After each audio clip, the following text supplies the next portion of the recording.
क्या आपने पश्चिमी संयुक्त राज्य अमेरिका की यात्रा कराने के बारे में सोचा है?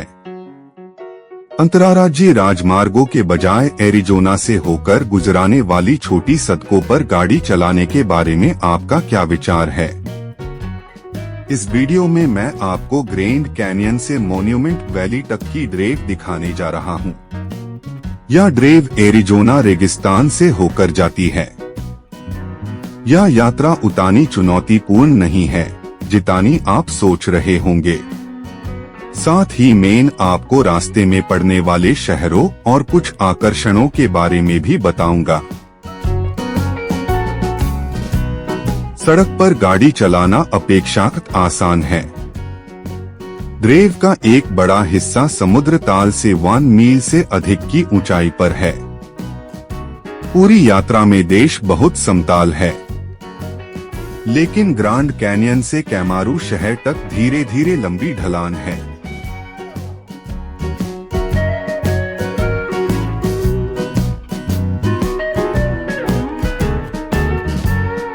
मार्ग पर अधिकांश गैस स्टेशन 24 घंटे खुले रहते हैं, इसलिए यदि आपको इसकी आवश्यकता हो तो आपको आईएससी खोजने में परेशानी नहीं होगी। अधिकांश ड्राइव उस भूमि से होकर गुजरती है जो नवाजो राष्ट्र की भूमि का हिस्सा है। रास्ते में स्थानीय सामान बेचने वाले कई सड़क किनारे स्टॉल और व्यापारिक चौकियां है। ध्यान रहे कि हालांकि एरिजोना डिलेट सेविंग टाइम का पालन नहीं करता है, लेकिन नवाजो राष्ट्र करता है, इसलिए अपनी यात्रा की योजना उसी के अनुसार बनाएं।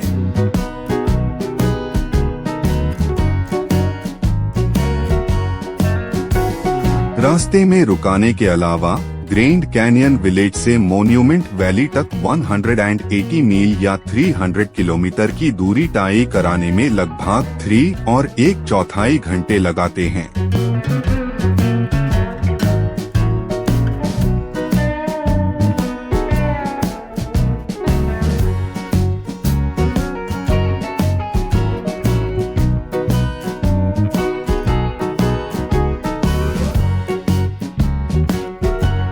हमने ग्रैंड कैनियन नेशनल पार्क में ग्रैंड कैनियन विलेज से शुरुआत की। यह घाटी के दक्षिणी किनारे पर है।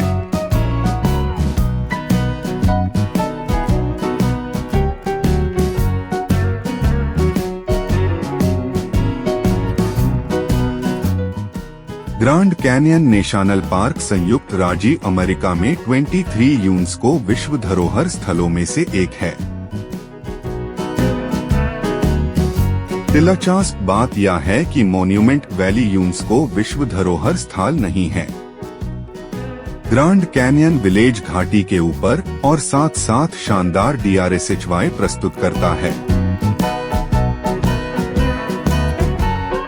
गांव की सबसे आकर्षक इमारत एल टॉवर है, जब ISC 1905 में बनाया गया था तो ISC मिसिसिपी नदी के पश्चिम में सबसे शानदार होटल बताया गया था।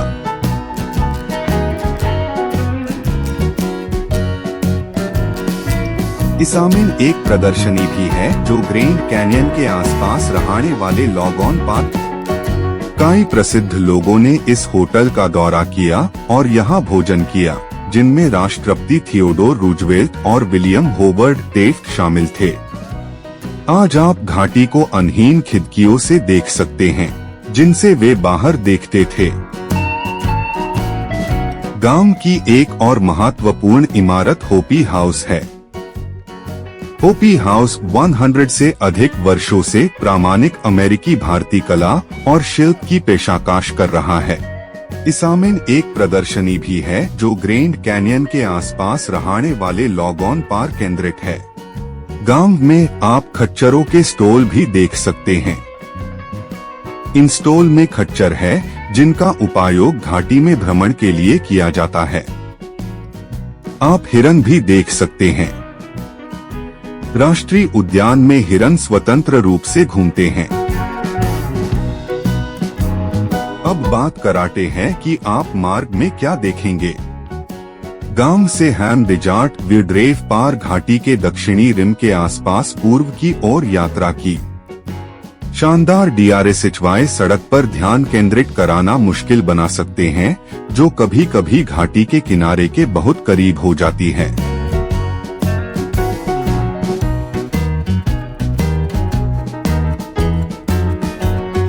सौभाग्य से रास्ते में सुविधाजनक पार्किंग के साथ काई लुकआउट है।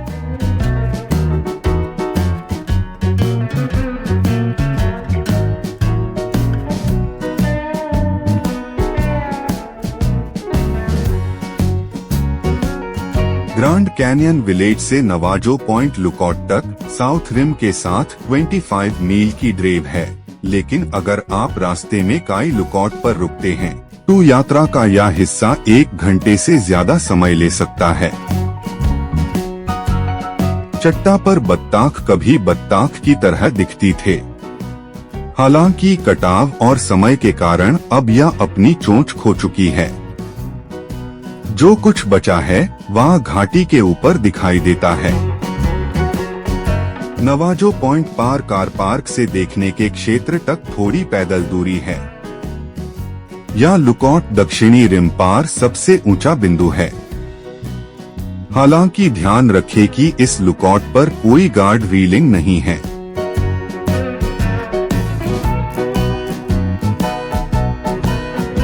नवाजो पॉइंट से डेजर्ट व्यू ड्राइव घाटी से दक्षिण की ओर मुड़ती है और 35 मिनट की दूरी तय करके कैमारू तक जाती है, जहां यह योज रूट 89 से जुड़ती है, जिसे नेशनल पार्क हाईवे के नाम से जाना जाता है क्योंकि यह पार्कों से होकर गुजरती है।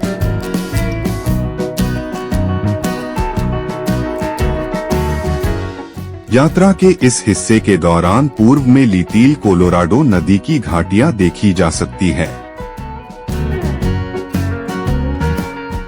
लिटिल कोलोराडो नदी की एक सहायक नदी है और कोलोराडो पठार और एरिज़ोना के उत्तरी भाग में उच्च रेगिस्तान के लिए मुख्य जल निकासी प्रदान करती है। कैमारू लिटिल कोलोराडो नदी घाटी की शुरुआत के पास एक छोटा शहर है। यह शहर गुजारने वाले पर्यटकों पर निर्भर है और इसमें नवाजो राष्ट्र के लिए जानकारी और लंबी पैदल यात्रा परमिट की आपूर्ति कराने वाला एक रेंजर स्टेशन शामिल है।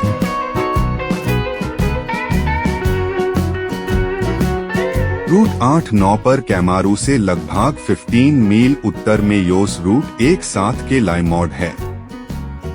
आईसी नवाजो ट्रेल के नाम से भी जाना जाता है। यात्रा का यह हिस्सा लिटिल कोलोराडो नदी को पार करता है। ऐसे बाद यह रेगिस्तानी मैदानों के माध्यम से छोटी वनस्पतियों के साथ जारी है और पिछले छोटे गांवों, मेसास और बातों को भी जारी रखता है। रूट 160 नवाजो राष्ट्र के बेडलैंड्स के माध्यम से पूर्व में चलता है। नवाजो राष्ट्र 27,000 वर्ग मील से अधिक को कवर करता है और वास्तव में अमेरिकी राज्यों में से 10 से बड़ा है। इस सड़क पर ट्यूबा शहर पहुंचाने में 10 मिनट लगाते हैं। ट्यूबा शहर में वे सभी सुविधाएं हैं जिन्हें कि आप एक छोटे से शहर में अपेक्षा कराते हैं। ट्यूबा शहर की सुविधाओं में मोटल और कारवा पार्क कराने के स्थान शामिल है। रेस्तरां, फास्ट फूड आउटलेट और 24 घंटे ईंधन स्टॉप भी है। इसमें स्थानीय हस्तनिर्मित चित्रों और शिल्पों की बिक्री कराने वाला एक लोकप्रिय व्यापारिक पैड भी है और नवाजो को टोकर्स संग्रहालय सहित 2 इतिहास संग्रहालय हैं, जो इस बात पर आधारित है कि नवाजो को टोकर्स ने द्वितीय विश्व युद्ध में मित्र देशों की जीत में कैसे मदद की। टोनालिया, जिसे रेड लेक के नाम से भी जाना जाता है, 25 मील और सिर्फ 20 मिनट की दूरी पर है। टोनालिया एक छोटा सा समुदाय है जिसमें एक जनरल स्टोर और एक गैस स्टेशन है जो सुबह 6 बजे से रात 10 बजे तक खुला रहता है।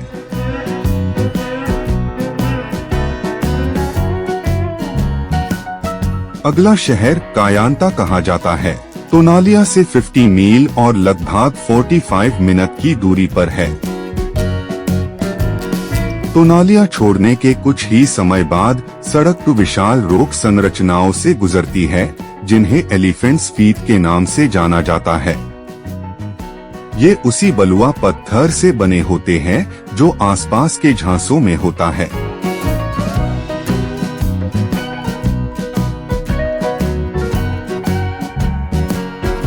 सड़क लगभग 20 मील की यात्रा के लिए पीबोडी कायांता में की सेवा कराने वाली रेल लेन से जुड़ती है।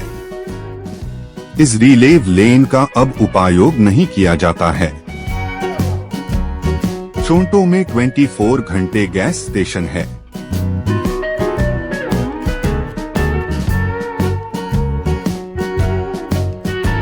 राजमार्ग टैब जेजी घाटी नामक क्षेत्र से होकर गुजराता है। यहाँ पीबोडी कायांता में से कन्वेयर बेल्ट को दक्षिण से पहाड़ियों के नीचे आते हुए देखा जा सकता है और फिर यह सड़क के ऊपर से जाता है। 2019 में बंद हुई इस खदान ने नवाजो जनरेटिंग स्टेशन को कोयला प्रदान किया।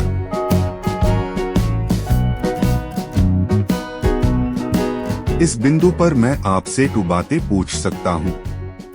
यदि आपके पास कोई अतिरिक्त जानकारी है जो दूसरों की मदद करेगी तो कृपया एक टिप्पणी जोड़ें। और अगर आपको यह वीडियो किसी भी तरह से मददगार लगाता है तो कृपया हमें लाइक।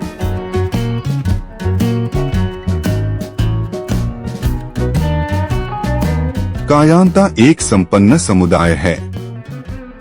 इसामेन एक महत्वपूर्ण शहर की सभी सुविधाएं हैं। स्मारक घाटी का दौरा कराते समय बहुत से लोग आईएसी कम खर्चीले आवास विकल्प के रूप में उपयोग कराते हैं। यह अद्वितीय है कि यह एकमात्र शहर है जिसे नवाजो राष्ट्र के कानूनों के तहत मान्यता प्राप्त है। कायांता में हैमयोस रूट 163 पार बाएं मुड़ गए। यह सड़क स्मारक घाटी तक अंतिम 30 मील की दूरी पर जाती है। ग्रेव के इस हिस्से पर विभिन्न मेसा और बात है। जैसे ही आप स्मारक घाटी के पास पहुंचते हैं, ये अधिक लुभावनी हो जाते हैं। अगाथला पीक और मिशेल बाटे दोनों दयीन और सबसे महत्वपूर्ण है। एरिज़ोना और यूटा के बीच की सीमा पार कराने के लगभग 700 फीट बाद हम स्मारक घाटी रोड पार मट गए, जो स्मारक घाटी के लिए 4 मील ड्राइव में एरिज़ोना में वापस पार करता है।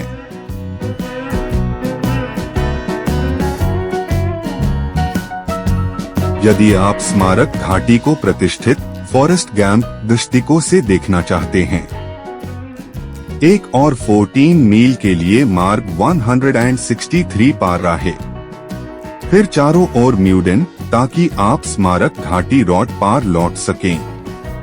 पार्क में प्रवेश कराने के लिए प्रति व्यक्ति लगभग $10 का प्रवेश शुल्क है। बैट्स को व्यू होटल से देखा जा सकता है। आप पार्क के अंदर रात भर कैंप भी कर सकते हैं। होटल से आप स्मारक घाटी की विस्मयकारी संरचनाओं को देख सकते हैं, जिनमें से सबसे प्रसिद्ध पश्चिम और पूर्व मितान बैट्स और मेरिक बाटे हैं। होटल में ठहराने से आप सूर्योदय के समय घाटी पर छाया देख सकते हैं।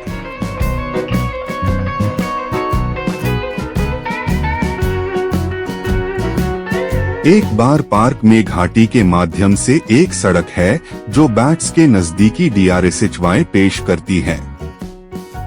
17 मील की ड्राइव में लगभग 2 घंटे लगाते हैं। इसामेन लुकआउट पार स्टॉप शामिल है। उबैड खाबात कच्ची सड़कों पर गति 15 मील प्रति घंटे तक सीमित है। ग्रांड कैनियन विलेज से स्मारक घाटी तक ड्राइव लगभग 180 मील या 300 किलोमीटर है और इसामेन कम से कम 3 और 1/4 घंटे लगाते हैं।